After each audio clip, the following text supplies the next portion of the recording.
Wait, wait, no, hold on. There we go. Okay. Moderation. Yeah, I think that's done. That's over. All hail, quote unquote, freedom. That sounds cool. The freedom, was it? The freedom to discriminate against people, not the freedom to actually be your own person. I think that's how it works under our new rightful emperor. Long live the emperor. Oh, and he's got his own little salute, too. Isn't that nice? Yeah, man, look, I remember watching in 2016 I was watching it with Sargon of Akkad. I was watching his thing. So obviously, if you're worried about a new power structure coming with no opposition, the opposition's here, and people can leave it. People can leave Trump realm.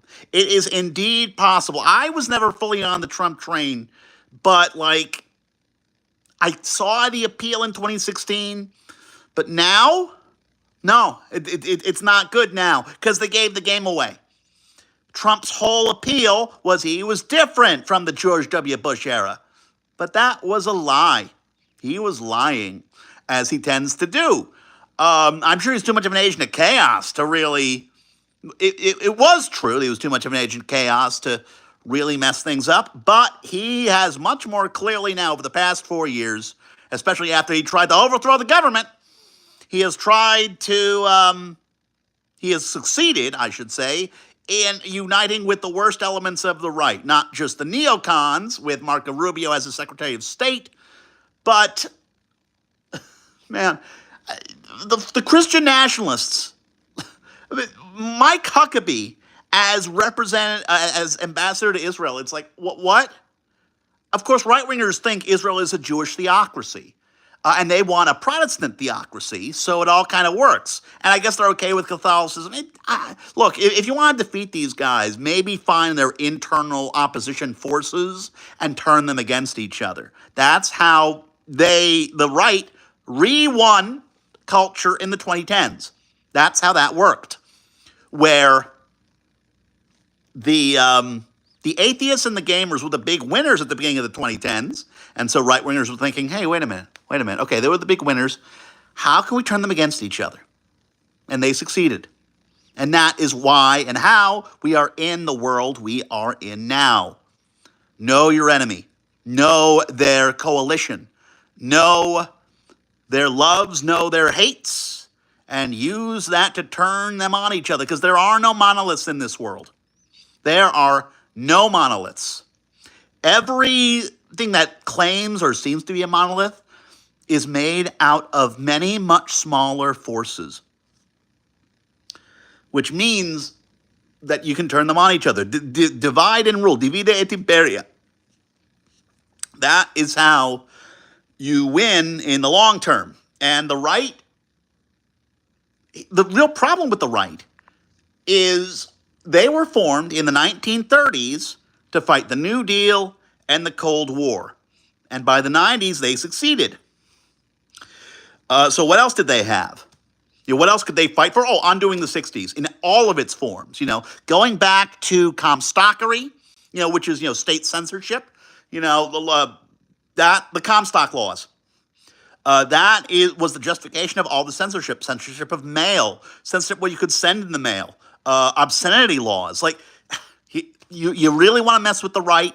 Ask if they really want to bring back obscenity laws. What will they say? Will Trump bring back obscenity laws? Hi, Bean446. Hello there. It's always good to have a two-way conversation. That is what's so fantastic about the internet and what it is. So, Bean446, do you have any questions for me? Any statements? I've just been rambling about our new emperor. Yeah, I don't mind calling him an emperor. There are cool emperors out there.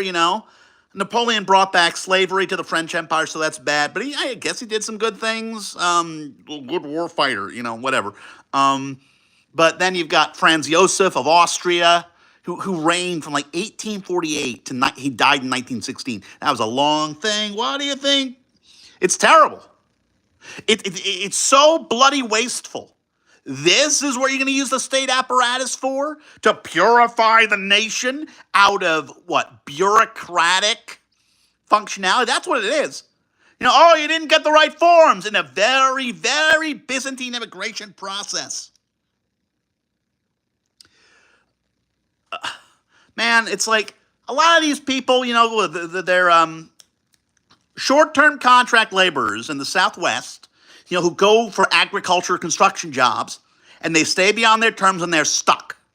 Surely what would be better would be to allow people to come and go at will and tax remittance payments. Or even, tax border crossings. Charge a bit for it as a source of revenue. Then everyone wins. People can freely move for labor reasons. And then the state gets revenue to distribute amongst the population. But nope, we gotta purify the Volksstaat. You gotta make sure everyone's the right color. We gotta make sure everyone speaks the same language. Look, with the language thing, I think that's actually a reasonable concession. If you live here, you gotta speak English. Okay, that I'm fine with. But anything in LA fires, Jesus, man, it's bad. It's like all these people squealing about, you can't spend money on things. Disaster relief is what you need to spend money on. That is a useful function of the state. Like climate change, like we've been talking about climate change for a quarter century. We could have had the climate change president with Al Gore in 2000, but that's not what the country chose. And who is Jojo Siwa? I don't know who Jojo Siwa is, Ava. Yeah, it's like despair. It's like closing in. Everything we believed in, fought for like so long, nope, it's all gone. All gone. I don't care about Skibbity Toilet. Rechicus. I just don't care. It's kind of weird. What do you second, Pajir? I mean, look, I've done a couple live streams. They're a lot of fun, except when no one shows up and I just ramble to an empty room. I don't want to ramble to an empty room. I want to talk to people. That is how we survive, through open communication. And there's so much in this world that says, no, get away from people. Yes, please, Bean, subscribe to my channel. You can, please, numbers. Tell other people to subscribe. I create content, and I should be creating more content, but I create content for other people to respond to talk about. It's that open talking that's important. So please, yes, do subscribe, everyone, all four of you who are here. And I get it. It's just Dave rambling. Who wants to hear the Dave rambling show? Because there's plenty of people rambling. And honestly, the stuff I'm most proud of is actually in my playlists, where I talk about the historic revolution. Oh, you're already subscribed, Huzzah. Huzzah. But, like, I started doing the YouTube thing. You awesome. Glad to hear you're a longtime subscriber. I gotta, build this more. And to build, other people must reach out. Hey, check out this Dave guy who, I do stuff around New York City. I'm going up to see something tonight at Don't Tell Mama on 46th between 8th and 9th. They do cabaret shows. A Discord server. Well, I follow a lot of other people's Discord servers, but maybe I should make my own Discord server. You're right. Maybe I should do that. So it's like a constant open communication. That's not a bad idea. I like this idea, actually. I think maybe I'll do it. Okay, bro, please stay. Wolf. Jugra, is it wolf or woof? Do you want me to be, a more evolved dog or a less evolved dog? Ooh, ooh, ooh. But that's not wolf, is it? That's making the wolf sound, but that's not saying woof. The dog of, what's this? Wolf. You want me to say wolf? Can't let you do that, Star Fox. Oh, man. Star Fox 64. The game's so good. Hold on. Someone just messaged me. I'm going to tell him to join my stream. I think he's out after, my loyal people. I don't know if you are that. But, did you guys see what Elon did?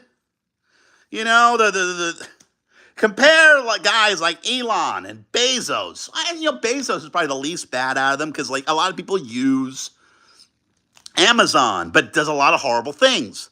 But Elon did the XI salute. It's like heart and then to the side. Oh, it's so different. It's mine because it's Xi Naxi salute, or it's Xi Naxi because it's supporting Xi Jinping in China. China's has been long doing their own manifest destiny thing. They're not innocent.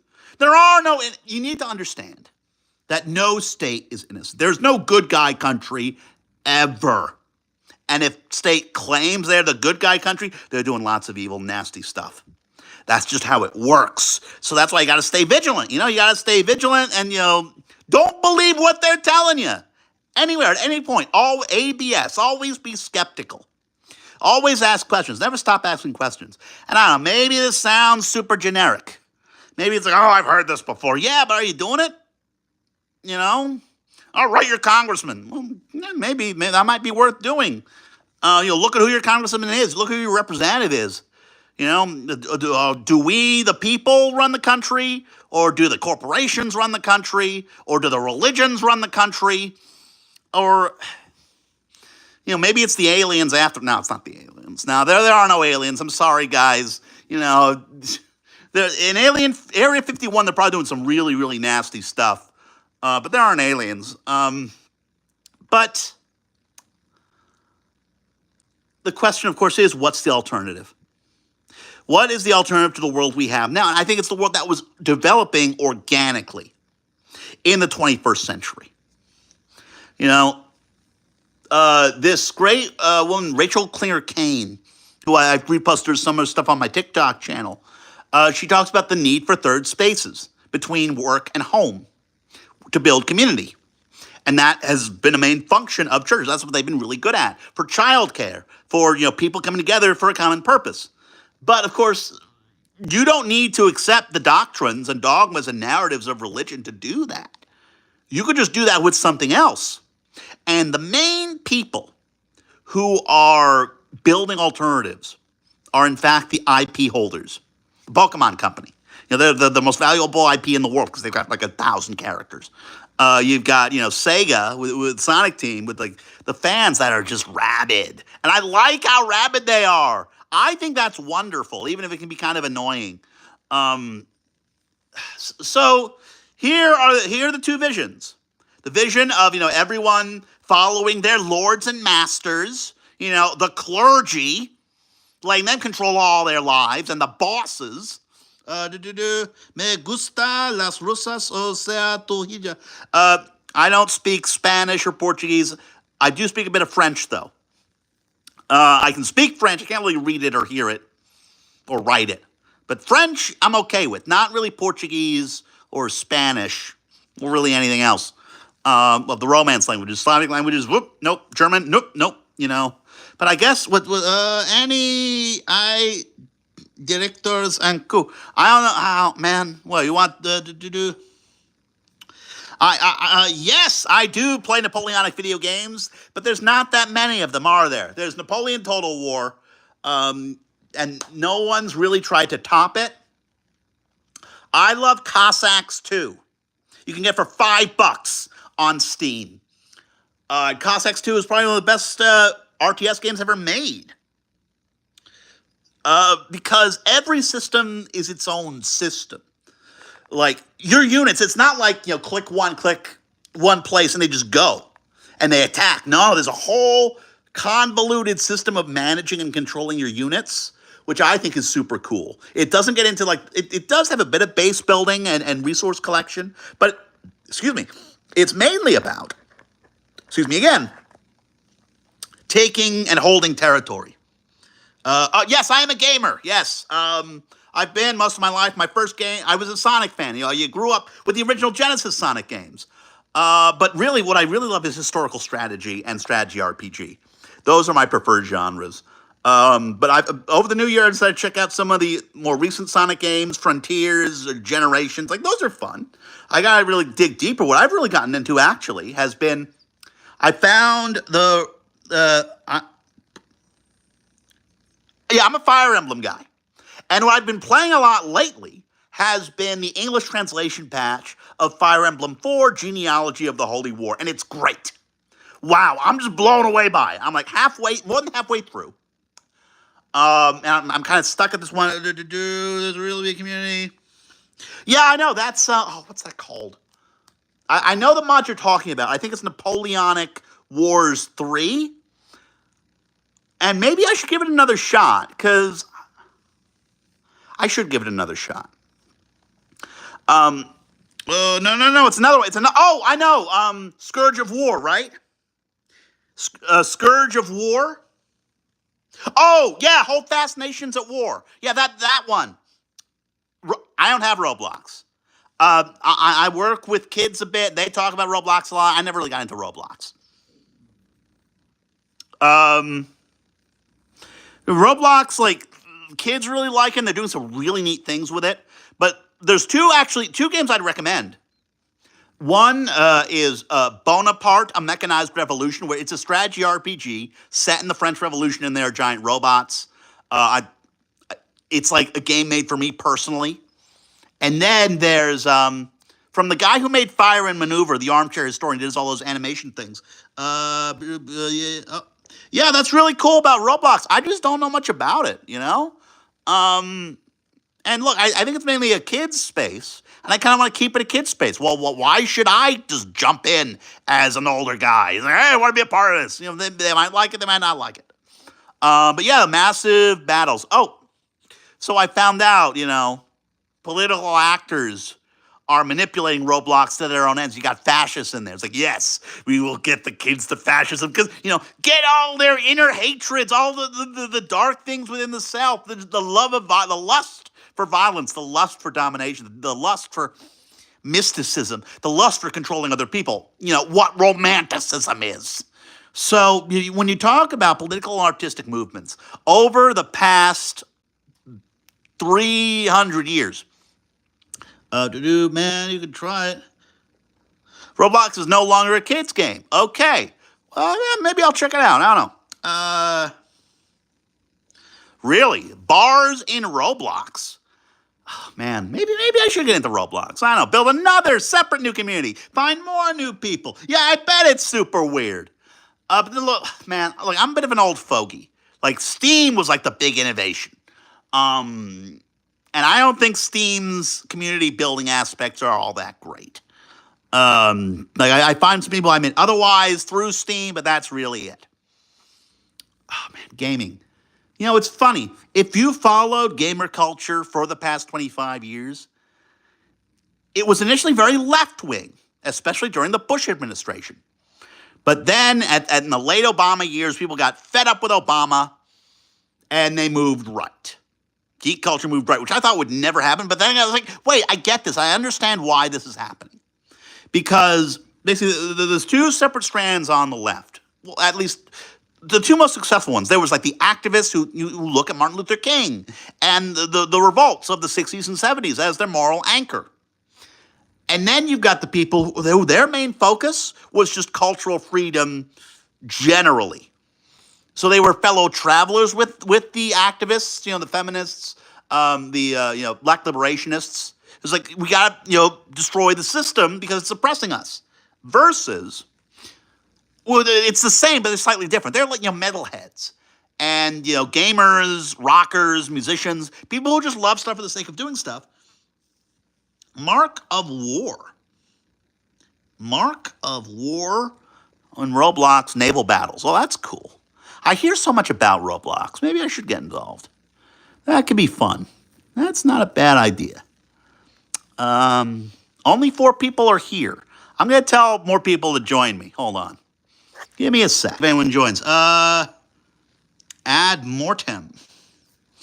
Hello, Porky. Oh, man. Okay, so I have missed a massive part of culture by not getting involved in Roblox. So Ad mortem, which is more Victorian, and Mark of War in Roblox. Those do sound cool. And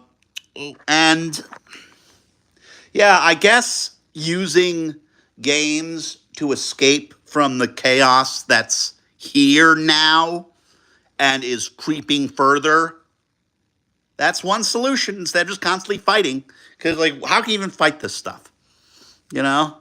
Instead, just hide and just build your support base, build people who are interested in you, people you are interested in, build a community. And that's what the rulers want. They want people to be divided and scared and hating each other and motivated towards hatred. And we got to beat that. And you do it through communities of interest, through historical strategy Roblox games, where like you're a soldier in like a war that no one really gives a shit about except other nerds. And that's actually what's so great about the internet. Internet allows people an infinite of community and expression, and that's a very, very good thing. I don't know how many of you guys remember the pre-social media internet, like between like the late 90s and the mid 2000s. A lot of this stuff started in 2006, 2007, 2005 at the earliest. And man, it was called Web 1.0, where it was websites and forums. And these were much more closed gardens. I mean, 4chan was always around, and that was always a place of chaos. But it was almost like weird chaos. It wasn't like negative. That's what it became. Basically, the politically incorrect board took over everything. Hi, Smiricus. Hubert. Hi. Oh, thank you, Hubert. I try to be well-spoken. That's something I actually pride myself in. And, mate, you know what I should do? You speak about me being well-spoken. Maybe I should just read some famous historical documents to, like, motivate people. Declaration of Independence, parts of the Constitution, the Gettysburg Address, Shakespeare. I love Shakespeare. I sing. So, Hubert, let me tell you, Hubert, look through my playlists, because I got a bunch of videos. I even have a collection of my public performances in New York City.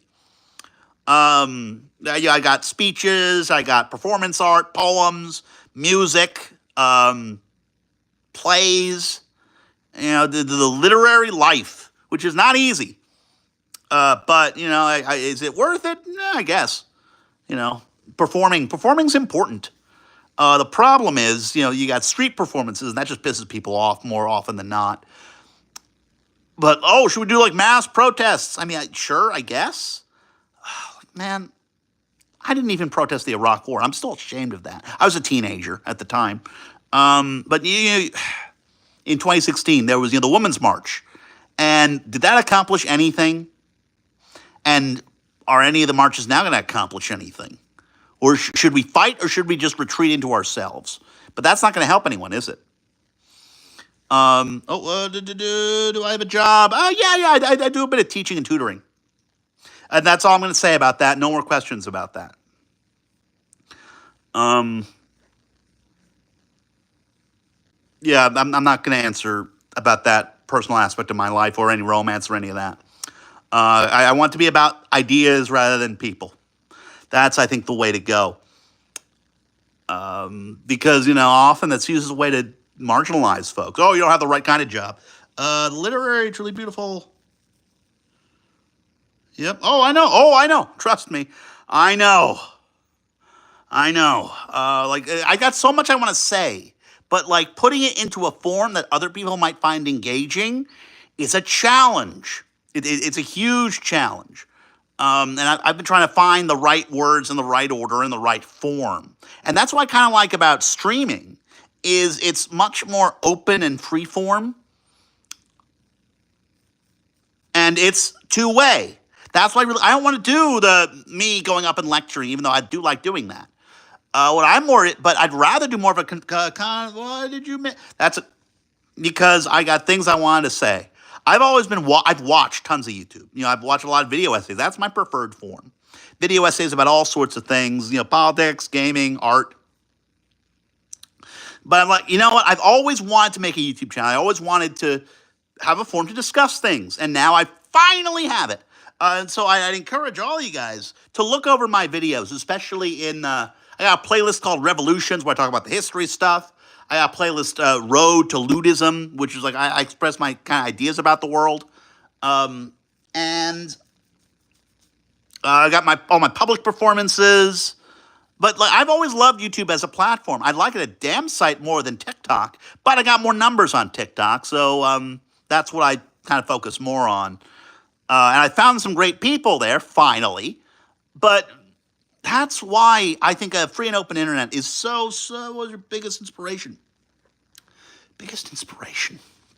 That's a great question. Probably George Carlin. And he died, 2008? Maybe earlier. I respect historians and their craft. My favorite historical figure is Talleyrand, who was Napoleon's foreign minister. He was around for ever, from the 1770s to the 1830s. In terms of video essayists, I'm a big fan of More Freedom Foundation, Kyle Colgren, BHH, Lindsay Ellis. Let's see, what else? Kraut. He does great Poland ball videos. Napoleon. That's the key to it. Napoleon was the enlightened absolutist that France avoided in the mid-1700s. And because they avoided that path, that's kind of why the revolution happened. Basically, France just kind of kept the Louis XVI model of not really absolutism without enlightenment. Kim, hello. Okay. Norse Princess 86. Go to my playlists. I'd love to hear your responses to my playlists. That's the way to go. Just go through all of them and just explore. I'd say that's the way to go. And I will send you all of those. Because, again, I create this stuff for discourse purposes. Awesome. But not a lot of people have responded. The one video I made that had a whole bunch of success, and I keep meaning to get back to it, is comparing the trailer for the Barbie movie. I loved the movie. Excuse me. With the Thomas the Tank Engine franchise, which is also owned by Mattel. Because, one's a total girls brand, the other is a boys brand, very much so. But Mattel doesn't really know what to do with it. There's this Flash show. What have you never seen but you want to? The Barbie movie? What I really liked a lot about the Barbie movie, was one of the best films of the year, was it really seriously, the Barbie movie seriously engaged with the question, or at least more seriously than I'd ever seen. Where do men fit in when feminism gets everything it wants? Which I think that's a really important question that they really need to ask themselves. I've got nothing against Gen Z or Gen Alpha. Not yet. I worked a bit with kids. And they're curious. They make jokes. Someone retracted his message. Oh, he doesn't want to talk about, the kids. Fair enough, they're the next generation of people. What are their values? Sure, older generations try to push their values on the younger generations. But usually, just to be human, the younger folks say, no, I got my own values, thank you very much. And when technological change is happening at the same time, that's when things get really crazy. That was true in the 60s and 70s with television and music recording. And it's true of those of us who grew up with the internet. I think Gen Z. Yeah, I think Norse Princess, that's very accurate. Brain rot. Man. What do I think about brain rot? Brain rot has always existed. But now, it's more common and ubiquitous than it's ever been. But so is everything else. You solve the problem of brain rot by showing better alternatives to it. I mean, there was brain rot before. That's what reality TV is. Reality TV is broadcast brain rot. And the National Enquirer and tabloids, those are publishing brain rot. And, novels, dime novels are, rather than daily publishing, book publishing brain rot. You solve the brain rot problem by showing around quality content. You need to define what brain rot isn't, because often quality content gets lumped in with brain rot. No, I don't think parents should take their technology away from kids. What they should do instead is teach kids how to use technology responsibly. Maybe create like a curated walled garden. I think parents should be curating what kids see, but not just taking away. Kids younger than 3 probably shouldn't be looking at screens. That seems reasonable. Yeah, pay attention to what kids are doing. I think that's more than, the Comstock solution of just banning stuff. That's going to piss people off. That's not even sustainable long term because it is in the human spirit to question and explore. And yes, technology is an avenue for exploration. That's literally what it's for, especially with the internet. I found a community of people online. It was great. It was very meaningful to me. And it was meaningful for a lot of people. And so people who only look at the negatives of the internet and technology, I think they're doing everyone, themselves and others, a real disservice. Especially when it's like unsupervised. Look, I had unsupervised internet time. A lot of it. And what I did was I found a community of people. I was like, I want to be a part of this community. And that's a positive thing. Because it was like, it wasn't political. It wasn't activist. It was a fan community.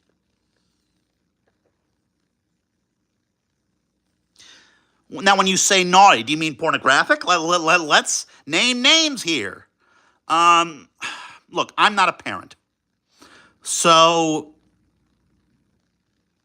I just don't think a kid seeing a naked lady is the end of the bloody world. But I don't really know, like adult content. Again, if it's a kid seeing a naked lady,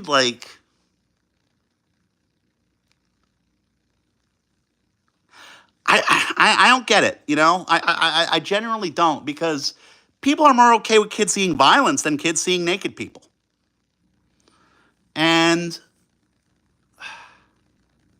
I'm a hardline anti-romantic. I think obviously, young people's development of sexuality should be more controlled. And obviously, easy access to adult content gets in the way of that control.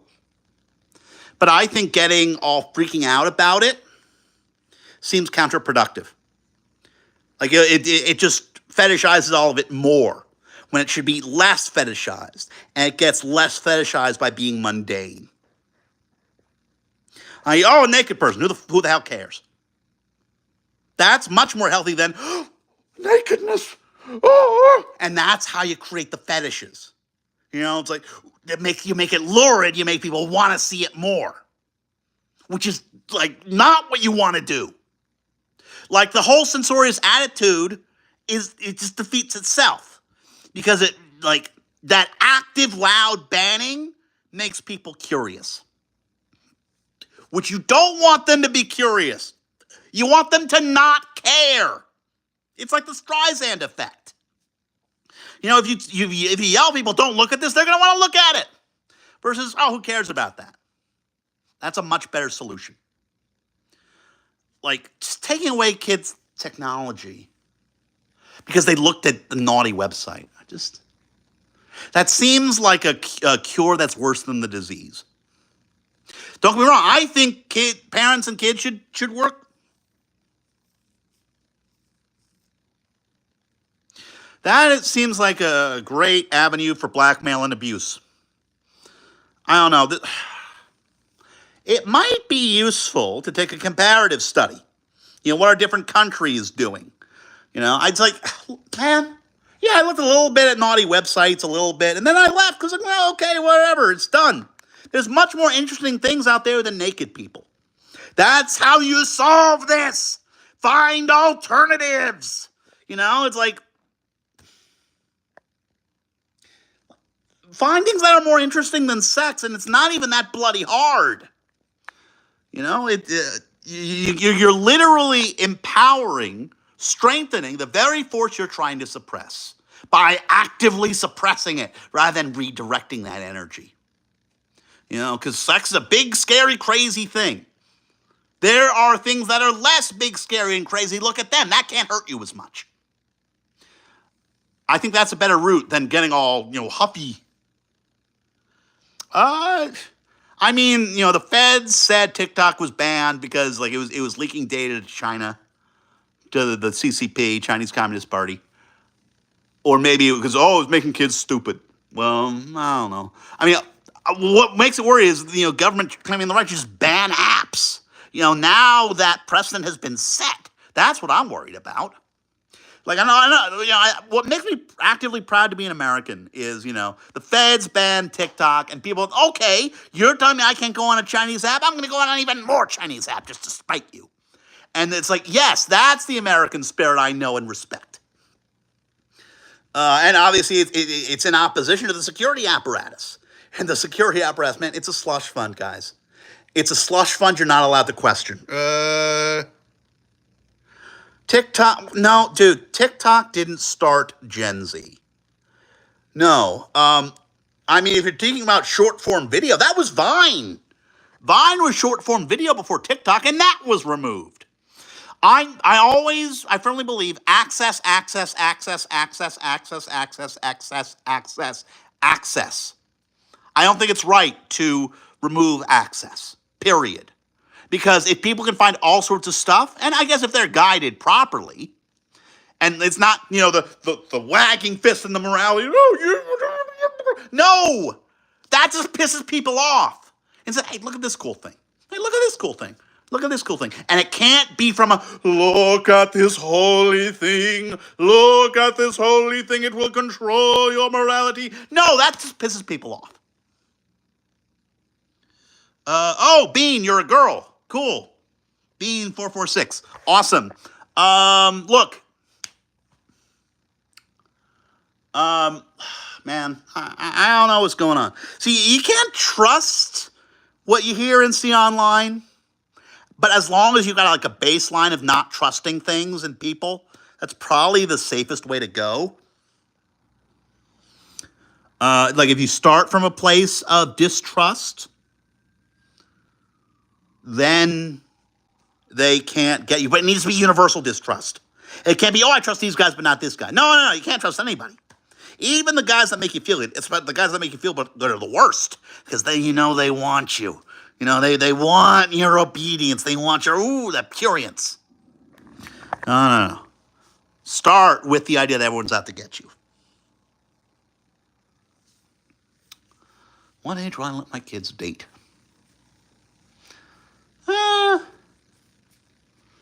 I can't answer this question. I'm sorry, I cannot answer this question.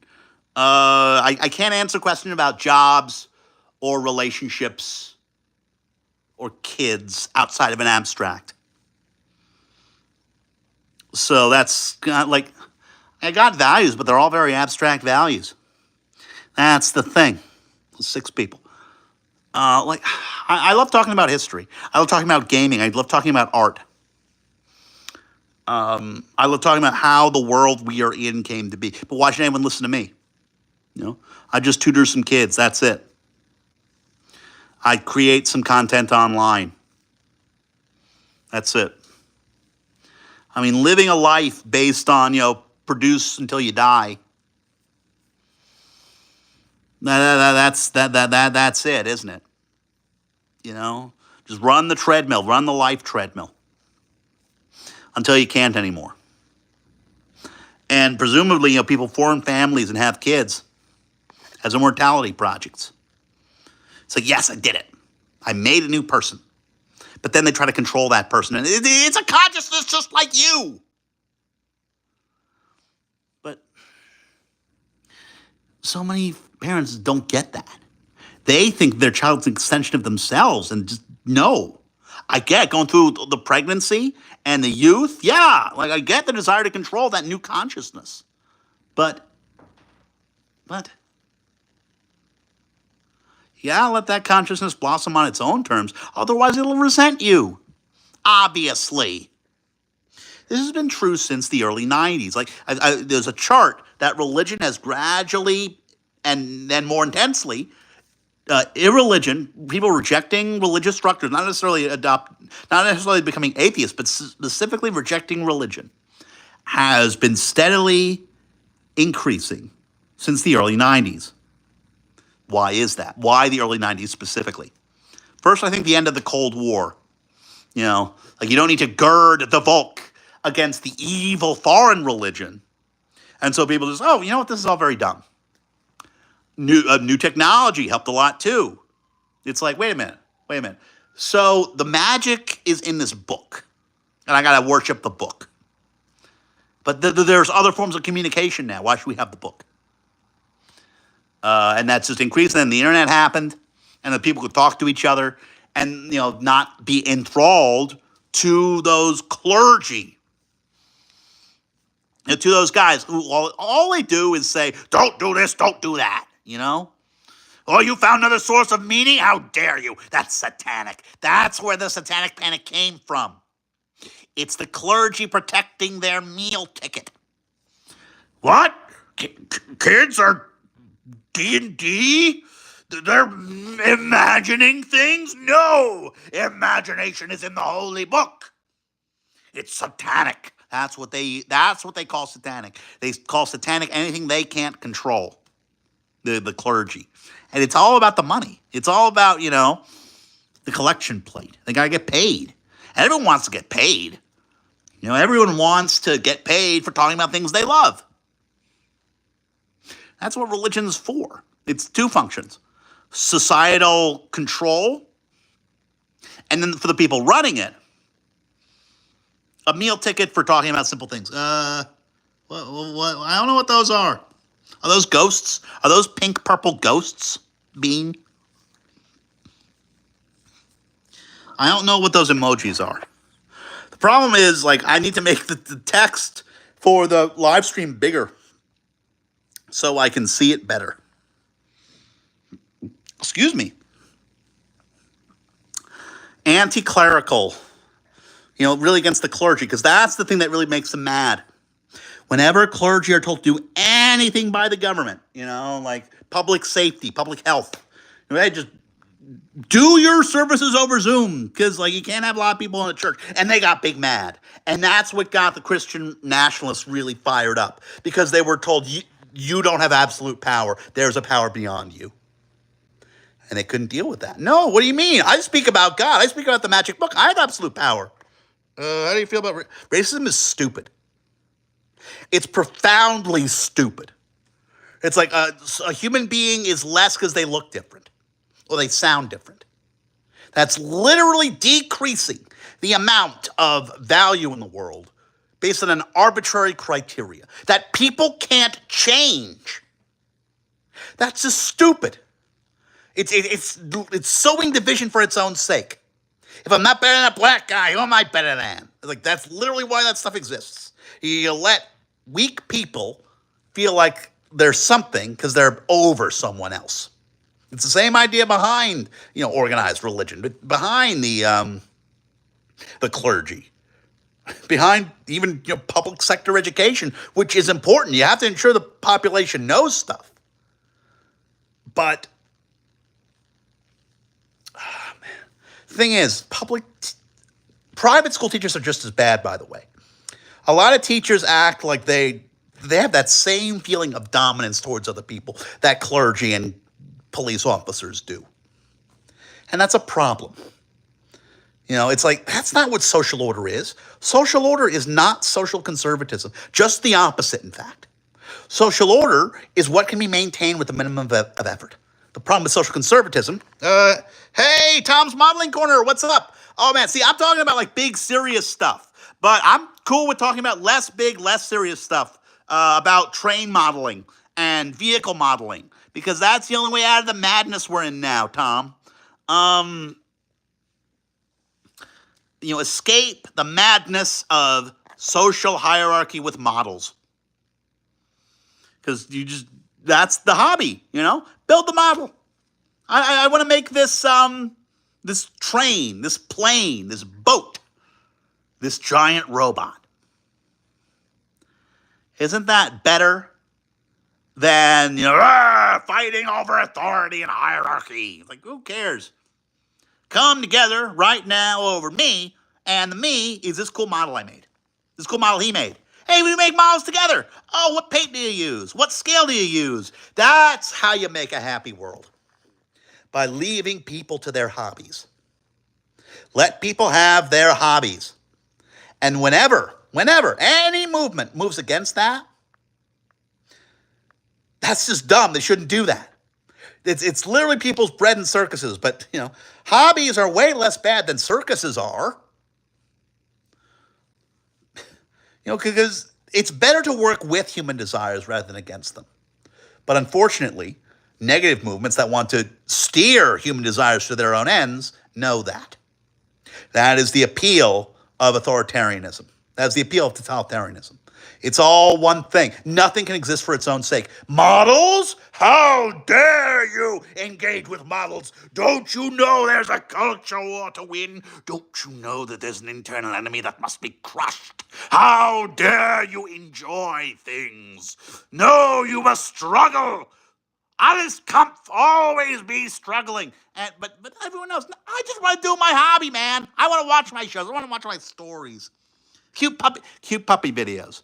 Who hates cute puppy videos? Hey, I got a puppy. I'm going to film it.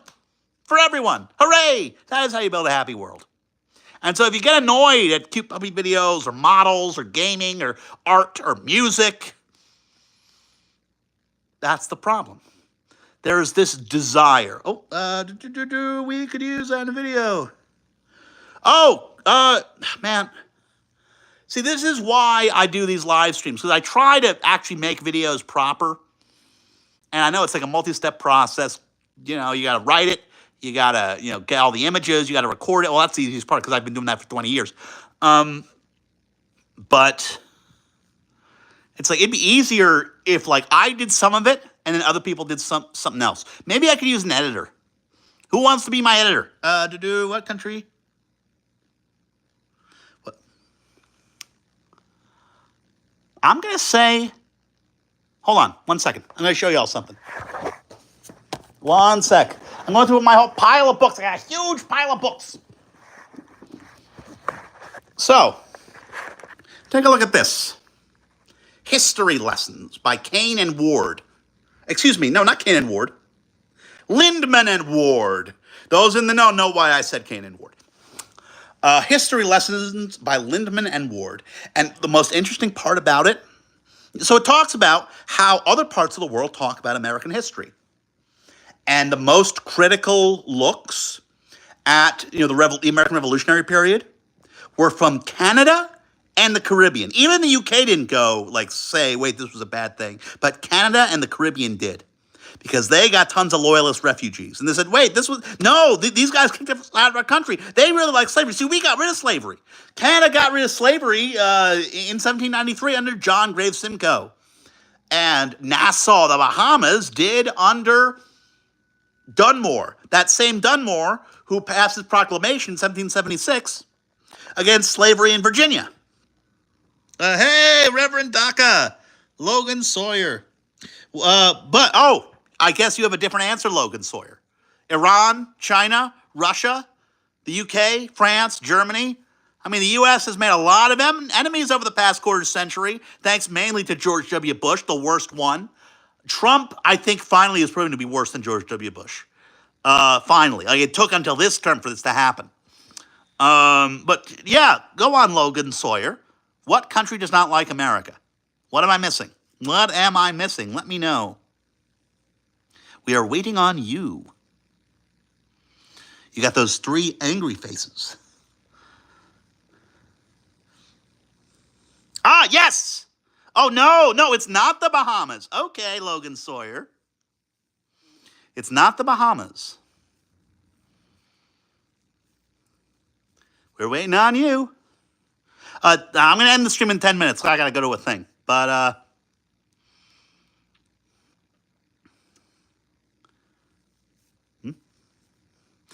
there you go. 10 minutes to what country does not like America? Gosh. Probably Serbia after the NATO bombings. But Canada and Russia, China. Wow, wow, Logan Sawyer. That's like, man. How old are you, Logan Sawyer? This is like literally early teenager level stuff. Like you just discovered international relations. You just discovered geopolitics. Some teacher talked about it in a social studies class. How much do you know about the history of those countries? Russia, China, North Korea. How much do you know about world geography? Oh, I got a map right behind me. Here we go. I love staring at maps. I love staring at maps, and there are plenty of people who do. And honestly, I don't think the Russian or Chinese government bureaucrats, they wake up in the morning and think, how can we destroy America? I think there are probably some people who think that. But why geography is a helpful tool? Vexillology, Reverend Daka. It's all about love of flags, love of shapes and colors. And then the meanings behind those shapes and colors. That's what it really all comes down to. Well, this has been a fun stream, guys. I'm not going to do a full hour. I think this has been good. 5 people watching, 7 likes. People I know have come on. That's cool. And I'll do another one soon because I love talking to people. All right. Have a good night, everybody. Well, what's this? My New Year's resolution is to do more streams. All right. Peace out, everybody. Oh, and...